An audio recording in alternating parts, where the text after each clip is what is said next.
Part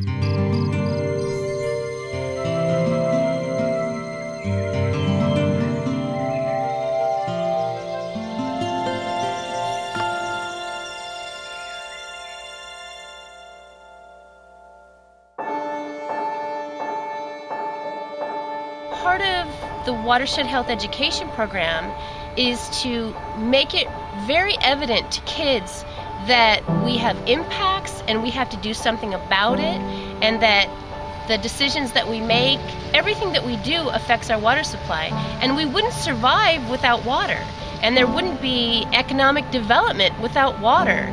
And what we try to do is work within sites, within communities, so that the neighborhood kids, they feel ownership to the wetlands, the waterways, the streams, the rivers nearby, and we try to find educational opportunities within those outdoor classrooms that they'll never forget, that for the rest of their lives they'll remember that they had something to do with making that space healthier and better in their community.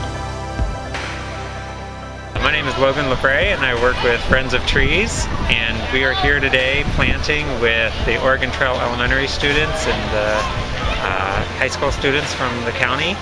And this is a project along Rose Creek, and the trees and shrubs that we're planting today are going to help with the water quality in Rose Creek. They're also going to help with our wildlife out here, and we're excited to be working with Water Environment Services again this year on this project.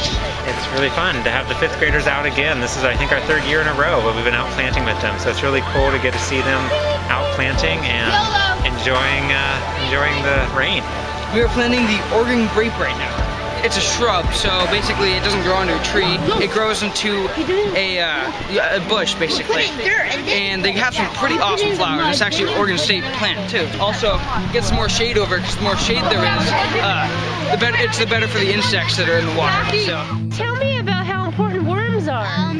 Well, They eat. I do think they help the soil to help the plants grow better and help fertilize it. Yeah, they do, exactly. I think we're planting them because it's good for the environment to have trees to give us oxygen. So one of the best things about this property is it's really close to our school. So it's, you know, we'll work wherever we can work, but it's super nice to be someplace that's in our district where the students live, where they have some sort of connection to the property.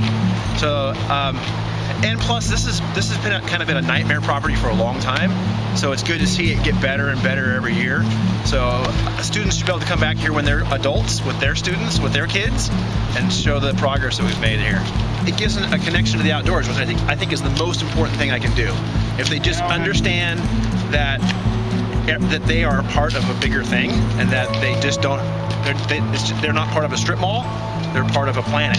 And the planet is part of an ecosystem, and that ecosystem is pretty fragile, and if you don't take care of it, it's all going to fall apart. I mean, I would love for these guys to go on and become biologists and engineers, but if they just become great citizens, then that's fantastic.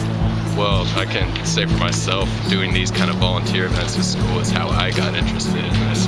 It's just, in general, the more, I think people don't exactly have an awareness of the kind of work that groups like WES and NCPRD natural areas that we're doing out here, how it benefits the community and water quality and air quality, and as well as the native species of wildlife and plants. I think getting the students involved will keep them engaged in it, hopefully, throughout their life, and lead them to take more responsibility or be more interested in this kind of work.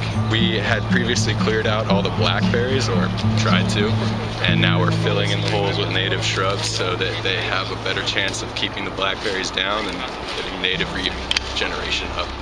My name is Jim Holly, and I'm working with ODF&W, Oregon Department of Fish and Wildlife, and we're out here looking for amphibian egg masses. There's 5 different species of pond breeding amphibians in the Willamette Valley, and we found 3 of them today. We found a lot of red-legged frog egg masses, northwest salamanders, Pacific chorus frogs, and a couple weeks ago we saw a bunch of long-toed salamanders as well. Our school, in terms of its growth, has really become more of a blended model in that we do allow kids to do a lot of their work online, but we try to provide experiences in the field, and this is fulfilling, is that opportunity to take their learning, those learning experiences online and apply them in the field and observe some really cool things that our community has to offer.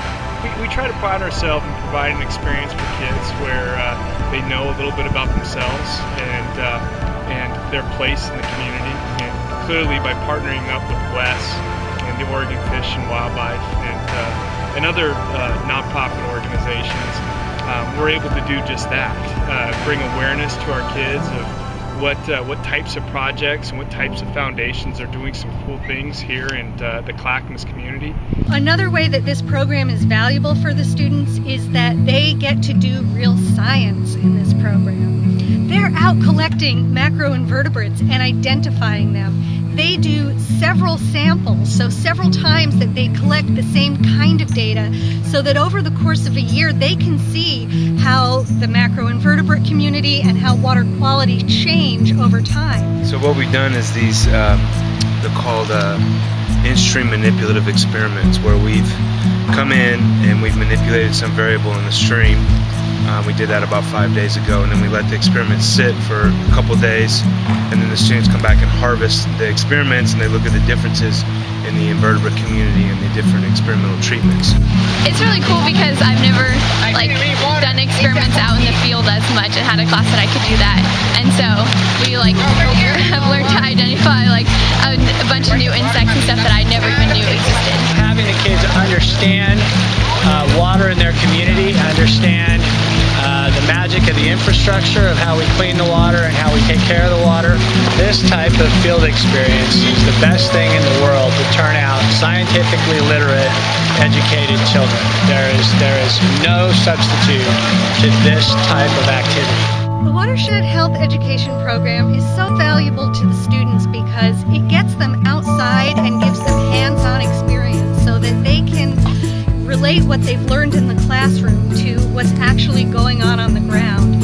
So when they're planting trees or they're removing invasive species, they're getting to see it for themselves and getting to touch it and feel it, and they get to see how the water really runs across the landscape and what it looks like when invasives take over a whole area.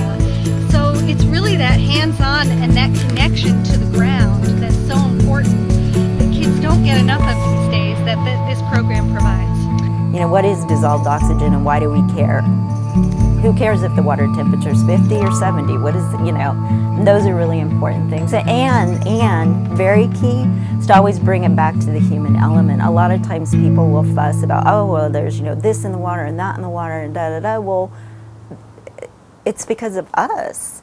It's because of human beings that these changes are happening.